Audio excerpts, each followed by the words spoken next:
Hello friend, good evening. आज का अपना टॉपिक है कंजक्टाइवा। आज अपन बात करेंगे कंजक्टाइवा के बारे में।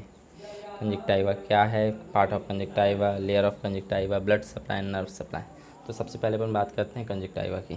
Conjunctiva is thin translucent vascular mucous membrane which cover the under surface of the lid and is reflected over the interior part of the eyeball up to the limbus.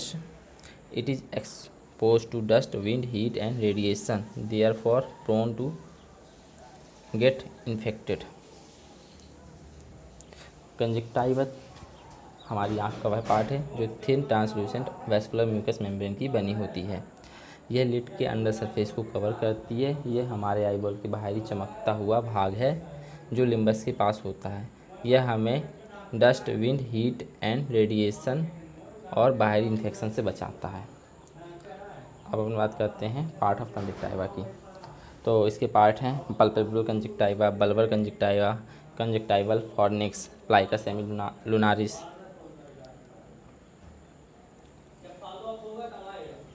तो सबसे पहले अपन बात करते हैं पल्पेब्रल कंजक्टाइवा की। It covers the under surface of the both upper and lower lid. The palpebral conjunctiva is adherent to the tarsus and cannot be easily dissected. It is very thin. यह lid के दोनों under surface को cover करता है। यह palpebral conjunctiva से चिपका हुआ होता है जो टार्सस से आसानी से अलग नहीं होता। यह बहुत थिन होता है। इसके पार्ट हैं पार्ट कंजक्टाइवा के, पल्पेब्रल कंजक्टाइवा के part: marginal conjunctiva, tarsal conjunctiva, orbital conjunctiva. ठीक है। सेकंड है अपना bulbar conjunctiva. It's cover the anterior part of the eyeball. It is loosely attached to the underlying tissue but it is firmly adherent to the Tenon capsule 3 mm around the limbus.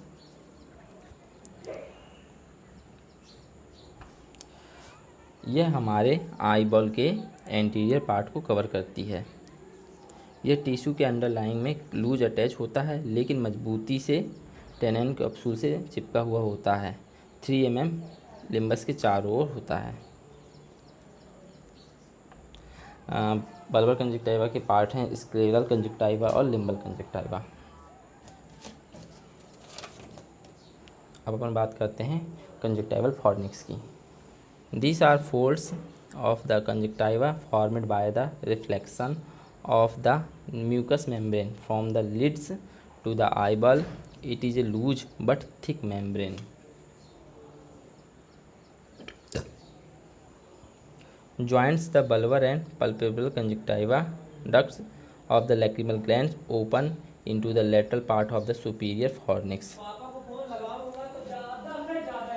यह एक मुड़ा हुआ conjunctiva जो mucus membrane के अपवर्तन को lid की प्रतिबिंब से आईबॉल की ओर जो मेम्ब्रेन है वह लूज है लेकिन थिक मेम्ब्रेन है।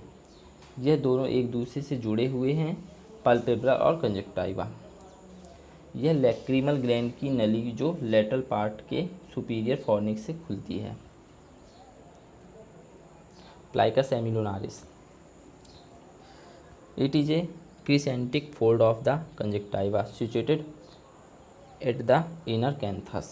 यह अर्धचंद्राकार मुड़ा हुआ कंजक्टाइवा के इनर कैंथस में स्थित होता है। अब अपन बात करते हैं स्ट्रक्चर की। तो इसका स्ट्रक्चर हो गया कंजक्टाइवा का, इसमें एपिथेलियम, एडेनोइड लेयर है, फाइब्रस लेयर हुई। लेयर ऑफ कंजक्टाइवा की बात करते हैं। तो इसमें जो अपना एपिथेलियम होता है, एपिथेलियम में सेल्स प्रेजेंट होती हैं जैसे गॉबलेट सेल्स हो गई, मेलेनोसाइट्स हो गई, सेल्स हो गई, मॉल्ट हो गई, काल्ट हो गई। Stroma. It consist of blood vessels, connective tissue such as gland of Krause, gland of Wolfring and goblet cells हो गई। इसकी ब्लड सप्लाई, इसमें ब्लड सप्लाई है टोटल। तो ब्लड सप्लाई देख लीजिए आप कौन कौन सी है। The anterior and posterior conjunctival arteries and veins. दूसरा अपना मार्जिनल टार्सल आर्केड। तीसरा अपना पेरीफेरल टार्सल आर्केड। फिर एंटीरियर सीरी आर्टरीज हो गया। नर्व सप्लाई देखिए इसकी, superior tarsal conjunctiva, bulbar conjunctiva, inferior tarsal conjunctiva हो गया, सुप्रा ऑर्बिटल नर्व हो गया, इंफ्रा ऑर्बिटल नर्व हो गया, सुप्राट्रोक्लियर नर्व हो गया, इंफ्राट्रोक्लियर नर्व हो गया, circum corneal zone supplied by the long ciliary nerve हो गई, लैक्रिमल नर्व हो गया। Thank you.